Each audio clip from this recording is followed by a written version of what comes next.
Utah is turning into a desert, and it's happening way faster than anyone thought.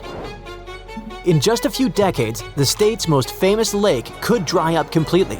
And when that happens, huge clouds of toxic dust could cover entire cities, forcing millions of people to leave their homes for good. So, what is really going on? Utah is a western state in the US, and locals like to joke that it's already pretty much one big desert. And honestly, they're not that wrong. Most of the state is scorching hot and dry. In fact, Utah won the title of the second driest state in the entire country. But that only feels like a win if you actually enjoy temperatures of 101 degrees Fahrenheit. But when I say desert, don't picture endless sand dunes like the Sahara. Utah's deserts are more about canyons, rocky landscapes, and very scarce vegetation. And if you look at the state from above, a huge body of water immediately stands out. That's the Great Salt Lake, the largest saltwater lake in the entire Western Hemisphere. But soon, it might not even be a lake at all. Yep, this whole region is turning into a desert, no exception. That's a big deal because the Great Salt Lake isn't just any lake, it's essential for them. And there are three big reasons why. First, there's the cultural side. Long before any major cities ever showed up, it was already a place of deep spiritual meaning for indigenous tribes in Utah. Then there's the wildlife.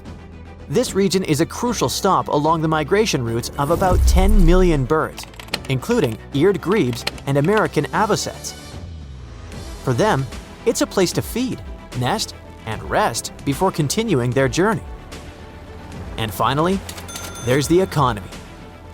The Great Salt Lake is worth big money, bringing in about $1.3 billion a year for Utah. But its reach goes far beyond the United States and supports industries all over the world. This place is packed with brine shrimp, also known as sea monkeys. These tiny crustaceans are very important since they feed fish farms in dozens of countries. Believe it or not, almost half of the world's brine shrimp supply comes from the Great Salt Lake. But it's not just about these little creatures. This region also gives us magnesium, sea salt, and other minerals that keep Utah's economy running. It's such an important spot that it provides jobs for about 9,000 people. Now that you know how essential the Great Salt Lake is, here's the hard truth. It's drying up, fast. And there are two big culprits: the weather and, well, us. You see, the lake's been feeding the effects of shifting weather patterns. For a while now, more of the region's precipitation has been falling as rain instead of snow. And that's bad news. Snow is better for the lake because it piles up in the mountains and melts slowly, feeding the lake over time. But now, with less snow and more rain, the lake isn't getting refilled like it used to. And then there's the human factor. Starting back in the early 1900s, authorities began building dams, canals, and pipelines around the lake. The idea was simple: divert the lake's water to farms, factories, and the fast-growing towns nearby. People along the Wasatch Front have been actively diverting water from the lake for over a century. But in the last few decades, things have really ramped up. Think about it. Back in 1982, the Salt Lake City area had around 700,000 people. Fast forward to 2025 and it's about 1.2 million. That's a lot more showers, crops, and industry all pulling water away from the lake. And that brings us to where things stand today. Parts of the Great Salt Lake are now only about 40% full by volume. Sure, the water levels rise and fall from year to year, but overall, they've been dropping for decades. Back in the 1980s, the Great Salt Lake stretched over more than 3,000 square miles. By 2021, it barely covered 950 square miles. At this rate, the lake could disappear completely within just a few years. Pretty terrifying, huh? And the danger isn't just about the cultural history that could disappear, the millions of birds that could be lost, or Utah's economy taking a massive hit. The air itself could become harmful, turning this whole region into a dangerous place to live. Turns out, the sediments at the bottom of the Great Salt Lake are packed with materials that show high reactivity. In simple terms, stuff that could be bad, even toxic for us. When the lake shrinks, the exposed lakebed dries out and turns to dust, and that dust doesn't just stay put. It gets picked up by the wind and blown straight into the air.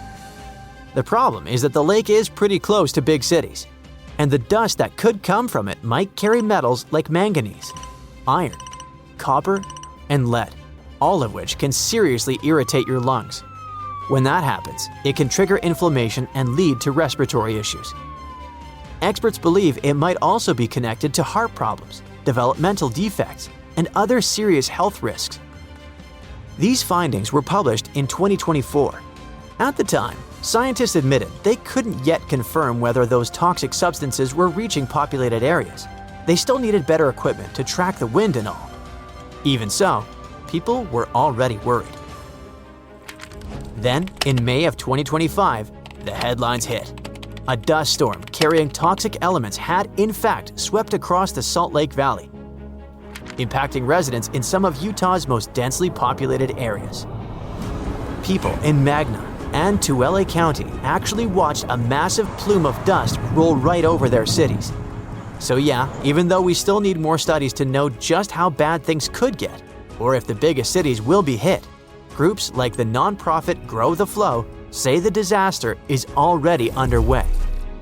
They report that dust storms from more than 1,000 square miles of exposed lakebed are already drifting into nearby communities, affecting the air people are breathing right now. This is just one reason why the situation is becoming such a big crisis, and why the authorities are so concerned. But it's not like there's nothing that can be done. People in Utah are already taking steps to turn things around, or at least keeping it from getting any worse. Over the past few years, Utah's authorities have made getting water back to the Great Salt Lake a top priority. They've done it by creating special policies for farmers and setting up new tools to track water flows, for example. They believe those efforts are starting to pay off. The lake hit a historic low in 2022, but the winters of 2023 and 2024 brought above-average snowfall. When that snow melted, the water ran into rivers and helped the lake rise a little. That's good news, but not great. I mean, the lake is still several feet below what's considered an ecologically healthy level. So, they had to come up with more ambitious plans. And recently, almost 23 billion gallons of water were sent from Utah Lake to the Great Salt Lake through the Jordan River. To put that into perspective, that's roughly 750 Olympic-sized swimming pools. It's enough water to supply about 3,000 homes for a year. The good news is that most of Utah's lake water comes from snowpack melt. And not long ago, it was nearly 96% full. So this plan is a real win-win. It helps keep the Great Salt Lake at a healthier level, and it also helps prevent flooding at Utah Lake. This is probably just the start. Over the next few months, the Great Salt Lake could get another boost from more controlled water releases across its basin. Of course, this problem is far from over, but every drop of water helps. If these efforts keep going, Utah might actually have a fighting chance to save this precious lake and keep the area from possibly turning into a desert. That's it for today. So hey, if you pacified your curiosity, then give the video a like and share it with your friends. Or if you want more, just click on these videos and stay on the bright side.